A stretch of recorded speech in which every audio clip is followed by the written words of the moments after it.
ప్రజల సమస్యలను తెలుసుకొని వెంటనే పరిష్కారం దిశగా అడుగులు వేయాలని జిల్లా కలెక్టర్లకు సూచించింది ప్రభుత్వం.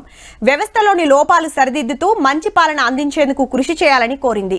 ప్రజాపాలన సమర్థవంతంగా సాగేందుకు తగిన చర్యలు తీసుకోవాలని భావిస్తున్న ప్రభుత్వం ఈ రోజు కీలక సమావేశం నిర్వహించింది. ఎక్కడిది పొద్దుగాల 10 గంటలకు షురూ చేస్తే రాత్రి 7 గంటలకు ఒడిచింది. అంటే 9 గంటలు. ముఖ్యమంత్రి సారు, అందరు మంత్రులు, పెద్ద ఆఫీసర్లు, 33 జిల్లాల కలెక్టర్లతో భూవాళ్ల దాకా ఇంత తిన్నాక అందరు మళ్ళా కూకున్నారు. అప్పుడు పెద్ద పోలీసార్లు కూడా వచ్చిండ్రు సచివాలయం మీటింగ్ కు. కలెక్టర్లను తూర్ల బాట పట్టాలి, మంచి చదువులు, మంచి వైద్యం అందేటట్టు చూడాలి, ప్రజావాణి దరఖాస్తులు పెండింగ్ పెట్టొద్దు, సర్కార్ పథకాలు అందనోళ్లకు అందియాలి, 15 ఆగస్టు నాటికి ధరణి తిప్పలు తీర్చాలి అని ఆర్డర్ చేసిండు సీఎం రేవంత్ రెడ్డి సారు. అంతేకాదు ఆరోగ్యశ్రీకి రేషన్ కార్డు లింకు తీసేస్తారట చెప్పున్నే. సర్కార్ భూములు, చెర్లు, కుంటలు కబ్జా కాకుండా చూడు అన్నాడు.